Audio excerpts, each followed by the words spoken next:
Thanks for staying with us. I'm Bill O'Reilly in the Miller Time segment tonight. Our intrepid social observer is a very busy guy. His national radio program on Westwood One debuts March 26th, and he's appearing in Vegas April 6th through the 8th at the Orleans Hotel with Charo. Is that true? Dennis Miller joins us. That I will be there. She's not Charo. on a booking, but she'll be there. And a big Abby fan Lane, of you. no doubt. Right. Charo and Dennis Miller, everybody. All right. You've been on now the program for about 2 months. Yes. And now you go out, and people obviously see you here. And at the same time, Fox News is being attacked by the far-left bloggers. They hate us. Has any of that spilled over? Have you felt anything like that? How do people see you now that you're on the program? Well, it's my airport theory, Bill. When I walk through an airport, you'll hear a lot of, "Hey, Dennis, love you on Fox, love you on Fox." Now, when you get to the VIP lounge of that airport, probably somebody who's not going to dig you on Fox as much. It's the swells to a large degree. Okay, so but they never say anything to you, do they? I would say this. First off, all my good friends in Hollywood have never said a thing to me except they're glad I have a job. A lot of them don't dig Fox. A lot of people out in Hollywood, I notice, seem to hate Fox in absentia. I don't think, honest to God, that many of them have ever seen it. It's sort of a buzzword. Oreilly, Halliburton, you know what I mean? Yeah, throw these things out. But that's because they live on the far-left websites who spit out this propaganda on a daily basis. Do you go look at those things? Yes, I do, because I don't want to... One of the things that draws my ire is when people don't try to consider all of it. And I don't want to become that person, so I will read the Daily Cause, and I'll go on the Huffington Post, and I also listen to Limbaugh. I'm trying to get all of it. Sure. And one thing I notice about these blogs is they've turned into the ideological equivalent of Girls Gone Wild. They'll open up in the morning, and they'll say something really outlandish or preposterous.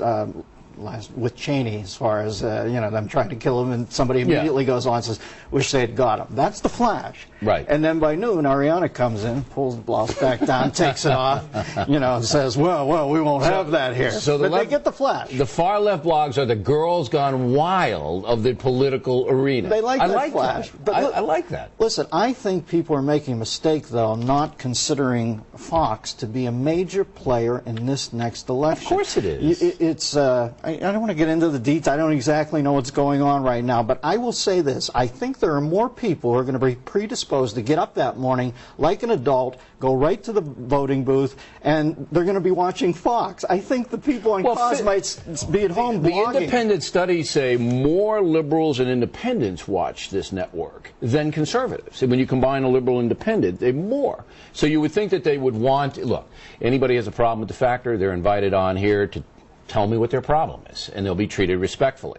Now, south of the border, we had this big dog and pony show in the Yucatan with Presidente Calderon and President Bush. Yeah. Now, I'm saying to myself, this is a big charade. Neither one of these guys really wants to solve the immigration problem. Calderon makes far too much money with Narcotraficante dollars and illegal sending money home, and President Bush has made the calculation that anything he does is going to hurt the Republican Party with votes. So they're both going, yeah, we're going to do it, but they're really not. Yeah, they're both down there hedging their pesos. I see where Bush, though, came back into the country illegally in the middle of the night last night so that the LA Times would finally write something nice about him. So he snuck back in, as I understand. And Calderon was a coyote. I love it when Bush said, "The coyote." And I went, whoa, he's got the pronunciation down. Well, you know my theory on Bush with Mexico is he started out with the silver spoon. Right. And he made that long mosey from Yale to y'all. I think he feels reflexive guilt about his childhood. So he likes to, he befriends these people. I think it's genuine. I think it is genuine. When I asked him, and I asked him really tough before the 2004 election, when I asked him, hey, your immigration policy is ridiculous. I didn't say that, ridiculous, but I said, a lot of people aren't liking this. He said to me, that's my policy. He does feel sorry for the migrants, for the people. Yes. But at the same time, the unintended consequences are through the horrific. Roof. Right. You know something? I think your interview with Bush points out the quandary here. I always say to people when I hear you're about to interview, I go, watch Oreilly interview the president. I'm telling you, it's not a lay-down. There's respect for the office, as we all should do, as he does. Bush, completely respectful of the office. He's the president, but he respects the presidency. But I've watched you interview him, and I thought good for him for stepping up to that. Yeah, I mean, he is. Cheney won't. Cheney will not. We have asked Cheney at least 50 times to come on program. And, you know what he said to Leahy? Remember that? The senator from Vermont? Oh, yeah. Said the same thing? Yeah, that's what he's saying to me. He won't come on. But when John Kerry came on, it was the same kind of thing. Yeah, I saw Kerry gave I respected him. He was on. He answered the questions. He admitted that he was foolish for not coming on in 2004.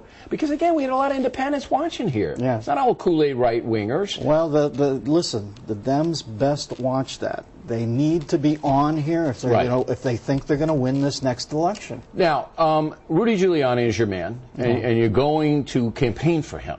That's the first time you really campaigned for anyone. I introduced Bush at a certain... Listen, Giuliani and I coincide a lot more than Bush and I. I just admire Bush's stance at this time in history against radical Islamic fundamentalism. I think he knows it's going to make him hate it for the rest of his time on this planet. And I look at that and I go, wow, I don't see that in a politician. That makes me respect him. Socially, there are a lot of things I don't agree with Bush on. I'm actually more in simpatico with Rudy Giuliani. I just know that when I watched that Obi guy in Pelosi the other day talking about our extraction from Iraq, did you see that? They were talking about the Representative Obi and Nancy Pelosi. Yeah, they couldn't even get the dates right. It was like Burton and Liz when they were drinking at noon. They were just so crazy out there. I remember watching that thinking, for God's sakes, this Obi guy is like denser than iridium. Number 77 on the periodic. That's what Congressman Obi was trying to explain. But, that's why the Democrats fear these blogs, because they'll come after them. They're going to cannibalize their own. They're after Pelosi now. Yeah. I mean, Cindy Sheehan and her crew, they're throwing stuff at Pelosi's house. Well, listen, Cindy Sheehan, you and I differ a little on. Once you lose your kid, you're so devastated. I don't even, you know what I mean? God bless her. She can say whatever she wants. She paid the ultimate ante in my book, even if it's anti-American. It's a mother who lost her kid, and I can't even imagine. So, like she can... All right. I'm giving her a pass. I'm just so heartbroken for her. And you and David Letterman, you can do that all day long. All right, Dennis Miller. Thank you. Everybody. Good to see you next week.